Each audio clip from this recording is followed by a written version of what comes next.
Welcome back to the studio, and we are in conversation the next 30 minutes with Esha Bandari of the ACLU. Esha, welcome to the studio. Thank you so much, Melissa. Esha, I wonder if we can start by you having introduced yourself and also tell us a little bit about the work that you do. Sure, thanks very much. I'm a Deputy Project Director at the ACLU's Speech, Privacy, and Technology Project, where I work on litigation and advocacy to protect freedom of expression and digital privacy. The focus is on First Amendment, Fourth Amendment issues, freedom of expression issues in the digital age, the ways that these intersect. And in the last couple of years, I've really focused my work on the impact of artificial intelligence and big data on civil liberties and civil rights. And I try to bring together the ACLU's work on surveillance, privacy, racial justice, gender justice, and disability rights, particularly because the rise of artificial intelligence is affecting all of these areas. Now, Esha, before we go further, I want to remind the audience that this is a Q&A session, so start inputting your questions now. The earlier you get it in, the more likely we'll have a chance to get through it, but we are keen to answer as many questions as possible. So Esha, thank you so much for the introduction. Can you explain then your sort of how you think about these things and your strategy in terms of dealing with all this stuff? Yes. So privacy in the digital age, there's a lot of work that's encompassed within that. You know, it covers everything from facial recognition, biometric surveillance, other forms of surveillance and technology that's used by law enforcement.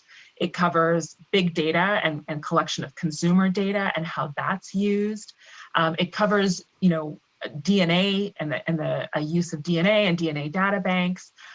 The one unifying thread in our work at the ACLU and the work of my colleagues in civil society is that we want to ensure that the rise of technology and the advances of the digital age don't diminish our civil liberties and our civil rights. We want to make sure that we preserve those privacy protections that we've always had that are necessary to a functioning democracy, that are basic human rights.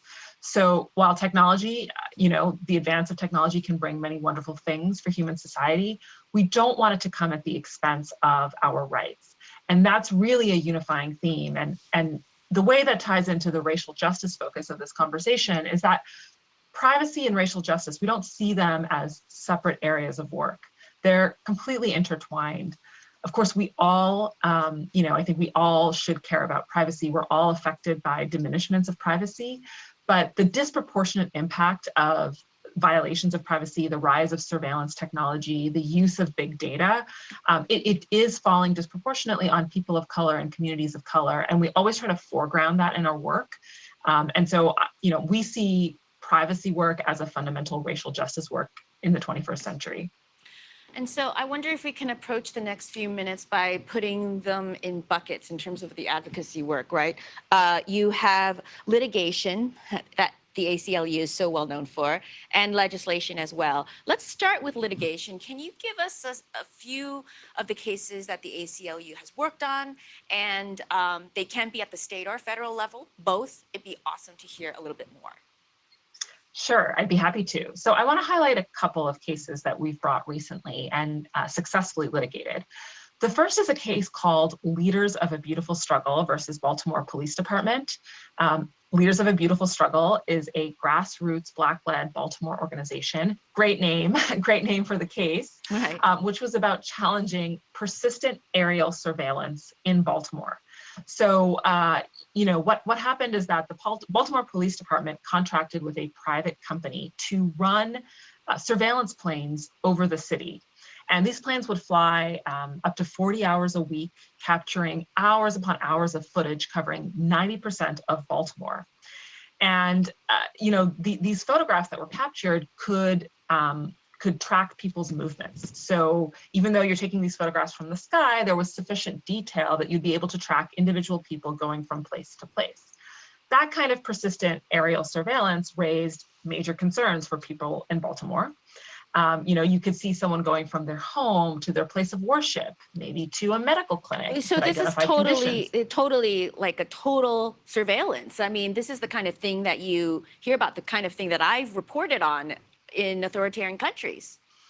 It's exactly, you're being tracked from the sky. 90% of Baltimore would be covered with these planes taking photographs. So I agree, it sort of gives you this dystopian feeling, right? Every time you leave the house, even if you're in public, we don't expect that our movements are being captured by a plane in the sky.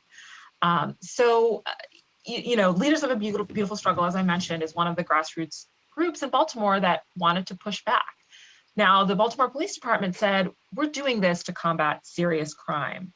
But they took this dragnet approach where everyone is treated as a potential subject, everyone living and working in Baltimore City. And we challenged that under the Fourth Amendment. And we said that even if you're in public, you still have a reasonable expectation of privacy in your movements long-term in that level of detail. So, the government will often say, look, if you're in public, what's the big deal? The Fourth Amendment doesn't protect you. We can take photographs. But we won that case. We successfully litigated that. And the Fourth Circuit, which is a federal appellate court, held that this program that the Baltimore Police Department was running did violate people's expectations of privacy. It did violate the Fourth Amendment. That persistent aerial surveillance program is no more. So that was a real victory for the people of Baltimore.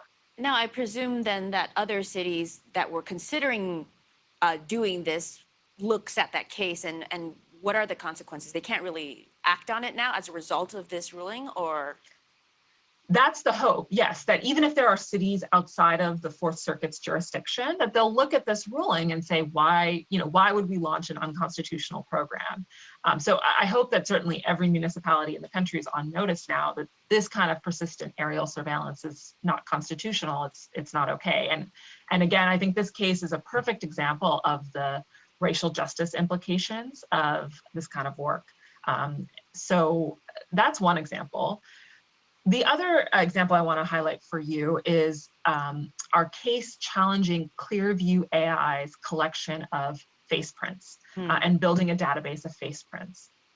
So in this case, we also represented grassroots organizations in Illinois, including Mujeres Latinas en Acción, which is a local grassroots organization that it consists of people who've survived domestic violence and advocate against gender-based violence.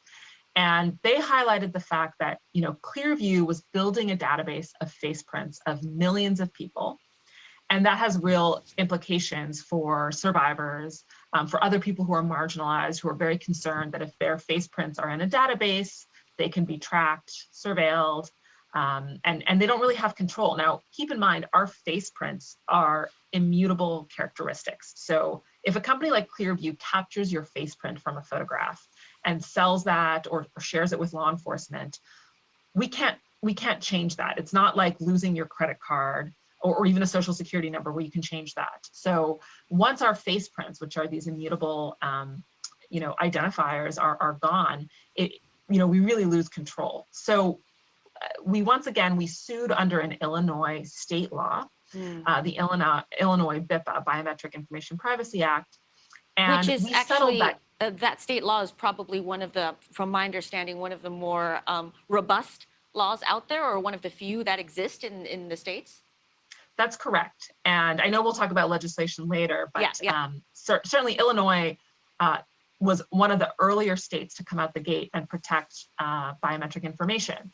So under Illinois BIPA, you need consent of people to capture their biometrics. And Clearview did not get consent of the millions of people, including Illinois residents, that it had in its database.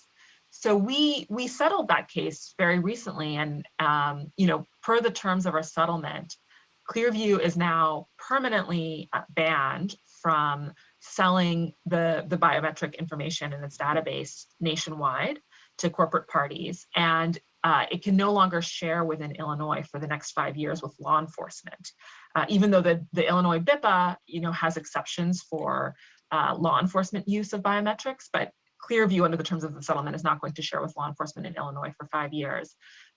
Again, the goal of this litigation is as we do it at the ACLU, is always to set the precedent and then put other actors on notice that if they're going to do the same thing elsewhere, you're going to run into problems. So, we would hope that other companies looking at the Clearview settlement and the lawsuit will think twice before building these massive databases of biometric information. And so you mentioned legislation. Let's talk a little bit about legislation.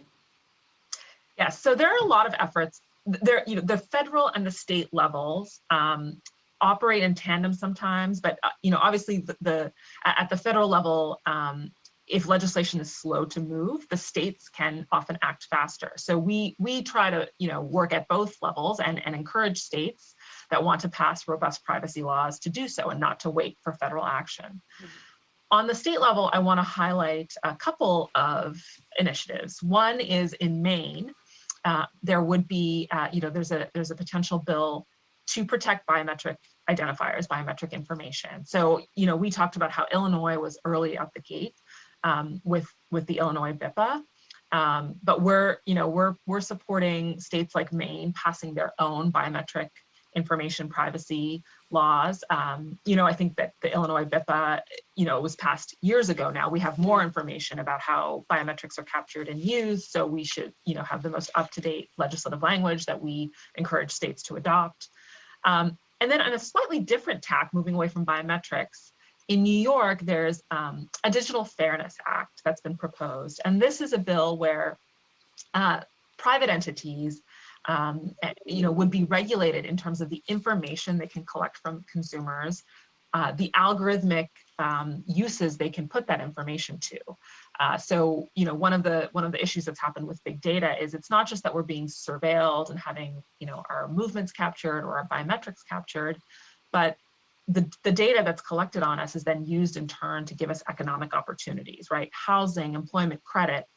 So there's a big gap in regulation there because if data is used to identify our race, our gender, our age, and give us different opportunities on the basis of that, then that's violating civil rights laws, that's violating civil rights protections that we would expect in the offline world. Right. So the Digital Fairness Act is, a New York State's way of addressing that. Neither of these two bills have passed yet. So these are proposals that are out there. There are many others in the states, but we're trying to focus our efforts on getting the states where passage is possible to really do something.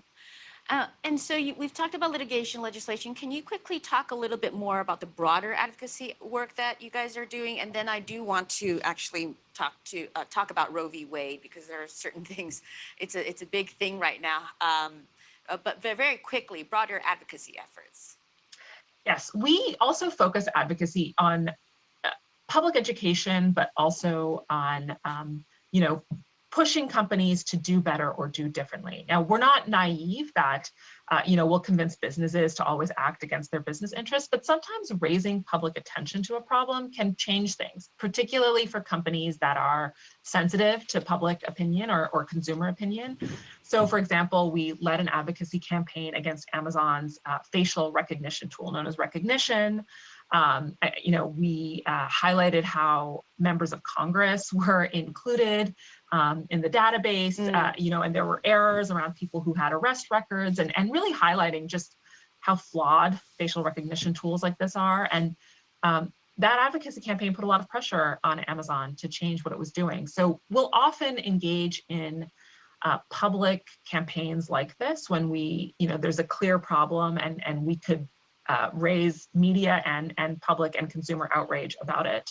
And also just public education generally, because I think a lot of times, people assume, especially for younger generations, that everyone's used to being tracked. Right. And nobody cares about privacy and nobody minds that every app they use might be selling their data, but they do. Yeah.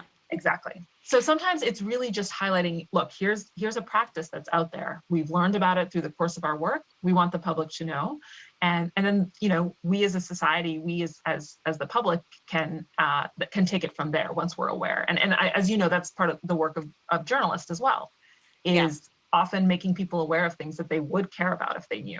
Yeah, and I think one of the things with privacy is a theme that's coming out is facial recognition. It's such a concern right now. I mean, you're talking about it in terms of, the situation in the United States, but earlier today on day one of RightsCon, we also talked about how facial recognition is being used in conflict, right, with Ukraine and Russia, and the Ukrainian government using facial recognition and AI to ID dead Russian soldiers. So there's all these applications and a lot of ethical questions. So Esha, let's talk about Roe v. Wade. There's lots of concern about this, and there's a digital concern too. Can you talk to us about that? There is a lot of concern about this. And one of the concerns that people have is we live in a very different world now than we did before Roe was decided. So the post-Roe world won't necessarily look like a pre-Roe world. In terms of the amount of information there is out there about us and the amount of information available to authorities. One thing I want to emphasize is even if Roe were overturned, the majority of states have not yet criminalized people who self-manage abortions. That doesn't mean that there wouldn't be rogue prosecutors, for example, who charge people criminally, even in those states. We've seen examples of those recently, but I think that is an important caveat to have out there, that right now, the majority of states have not criminalized folks who self-manage abortion. But of course, that, you know, that landscape where location data might be available, internet search history might be available. That's a real concern. And I think it just highlights the need to regulate consumer privacy writ large. It shouldn't be the case that if you're someone who, you know, Googles where to find medication abortion, Googles anything related to abortion, pregnancy, reproduction, Right. that you know, those histories are available for law enforcement should we end up in a world where that's the case. That's and I very would scary. hope, yes, and I would hope that there would be, you know, more to sort of across the board concern about what kind of a society we'll live in where anyone of reproductive age might be a potential criminal suspect whose search history and digital trail are fair game for law enforcement. I think that the Is something to overreach think that's about. possible Yeah. there. Yeah, exactly. It's a surveillance state that I think we haven't really experienced, and I hope we don't experience. Unbelievable. Well, Esha, at this point, I want to get to some questions. There have been a few, so I'm going to check the monitor.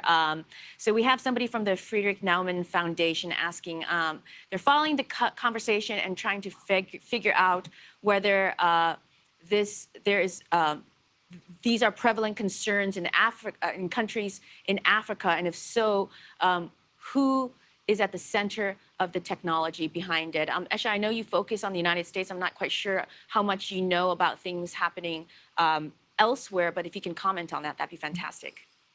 That's correct. My focus is on the United States, so I don't want to speak to, you know, specifics of what's happening in other countries, but it is true that a lot of technology that enables surveillance is developed by American companies.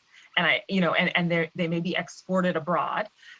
You know, when we have American companies that sell facial recognition tools or sell, other technology that enables device searches of laptops, for example.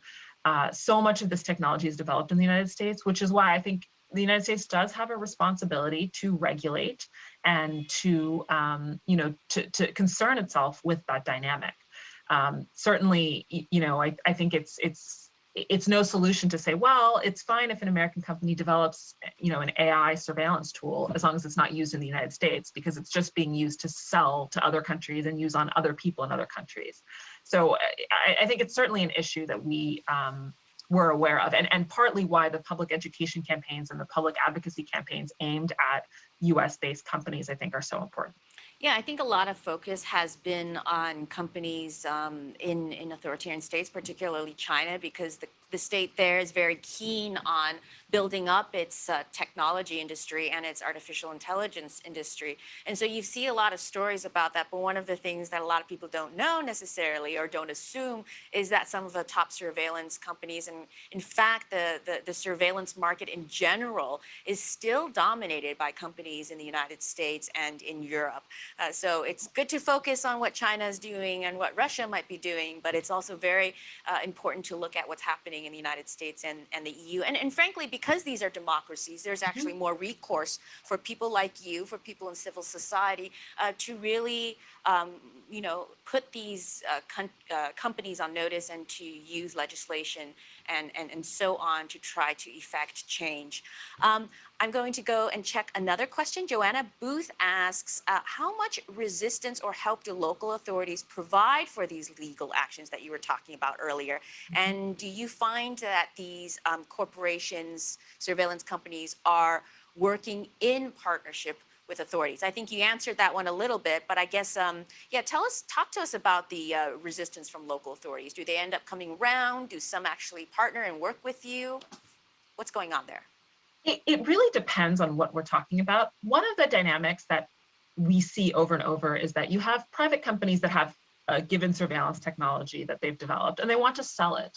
And a good customer for them are state and local law enforcement agencies. They're not just selling it to, the federal government or what have you. There are hundreds of state and local law enforcement agencies that they see as customers. And so oftentimes you'll see that local law enforcement in particular will be invested in the use of these technologies that they've purchased, acquired. Certainly in the Leaders of a Beautiful Struggle versus Baltimore Police Department, we were suing the Baltimore Police Department that had bought the persistent aerial surveillance, had a contract with a private company, but it was the police department that we were suing. So it really depends. On the other hand, there are often local agencies and authorities that work with us, places that have human rights commissions, for example. There might be other, state and local actors that really want to, be privacy protecting and privacy preserving. So, and also in local legislatures. So, for example, we may often work with municipal legislators who want to get more democratic oversight of surveillance that's being done by local law enforcement. So they may, put forward information requests. They may hold hearings locally. So we can often find, local actors to partner with in that sense to, bring transparency, possibly change things and regulate. Got it. And then Greg has a question asking, besides deleting data such as search history and location history, what could communications service providers do to protect people seeking and providing abortions against overzealous prosecutors in anti-abortion states? So this is regarding Roe v. Wade in our conversation just now. And he also adds, and could pro-abortion states enact legislation that would be helpful? Great question. One of the things that we always say to any entities that are collecting data is just think really hard about the data that you do collect in the first instance. Deleting and having limited retention periods is great, but anytime you're collecting data and you're holding it for any period of time, that's potentially available to law enforcement. It's potentially available to anyone really if it's hacked, if anything happens. So I think the mentality of collect more and deal with the consequences later really needs to change, and thinking of minimization of what's collected in the first place. Certainly, I think that a lot of states we will see that want to do more to protect people seeking abortions will pass legislation if Roe v. Wade is overturned. And I think that there are a lot of things that states can do, including examining their own state data collection practices, what information can be shared with out-of-state authorities, how they treat warrants, for example, or other legal requests from other states. There's a lot of nuance and very complex legal issues that may be involved with these cross-state issues, particularly if you have people traveling from one state where abortion is not permitted to a state where it is permitted. But I would expect and hope to see that states do look really hard at those issues and, again, really think about what data has been collected and shared as a matter of course. I think one of the challenges for people like you is the technology is also moving at such a pace that it's hard to be preventive, which is what your ultimate aim is, right? Rather than post fact. But technology is moving at such a pace and trying to keep pace when, frankly, litigation and legislation are slower processes. It must be very frustrating. Another question from Michaela Montaigne, affiliated with the Barkman Klein Center. How can the precedent on Clearview AI extend to other companies entering the space? We talked a little bit about that. Is there any public information action taking a look into integrated databases for Border Patrol and other things used in airports? Esha. So maybe I'll get to the second question. We have done a fair amount of work, and other partner organizations and other civil society groups have done a lot of work looking at border data collection and border practices. I didn't talk about that as much in this conversation, but as you allude to, there are so many databases that the Department of Homeland Security has which collect information, and they're interrelated, often in ways that are opaque to the public. We know certain things about, immigration databases, about databases that local law enforcement have and share with border officials. But there's one in particular, I want to highlight, which is during the Trump administration, there were, moves to collect DNA from people held in immigration custody, certain categories of people held in immigration custody. And then those DNA profiles would be added to, the FBI's CODIS database, which already has DNA profiles from people who are arrested. And so we had, big concerns about this because you're expanding a database that started off in a law enforcement context, moving it to an immigration border context. And of course, disproportionately, the DNA samples are going to be collected from people of color, disproportionately people who are held in immigration detention. So that was one area where we really, I think we still have a lot more work to do to understand what DNA collection, how those databases are interlinked and going to be used with other existing databases, because I think the expansion of DNA collection in the US is of a big concern, and particularly at the border. Esha, thank you so much. I think we just have a few minutes left, so maybe we allow you to wrap up with some parting thoughts. I've got a couple minutes, so whatever you'd like to convey to people and make sure that they take away. One big picture takeaway I want to emphasize is there's a lot of information out there about self-help we can take, individual actions to protect our privacy, a lot of guidelines out there. And I think those are really important, and people should take whatever steps they can to preserve individual privacy. But I do want to emphasize the fact that the onus shouldn't be on us as individuals. It is practically impossible for all of us to live in the modern world and hide all of the data that is out there and to prevent our data from being collected. So we really have to push for regulation, and we have to push for understandings of constitutional protections that take into account technological change. This shouldn't be seen as an individual level problem if we just cared about our privacy enough and stopped using our smartphones, because that's not the answer. Esha Bandari, thank you so much for joining us. Thank you. And that's it from RightsCon and the studio here. We'll see you later. Tune in and, of course, stay engaged. Check out those sessions.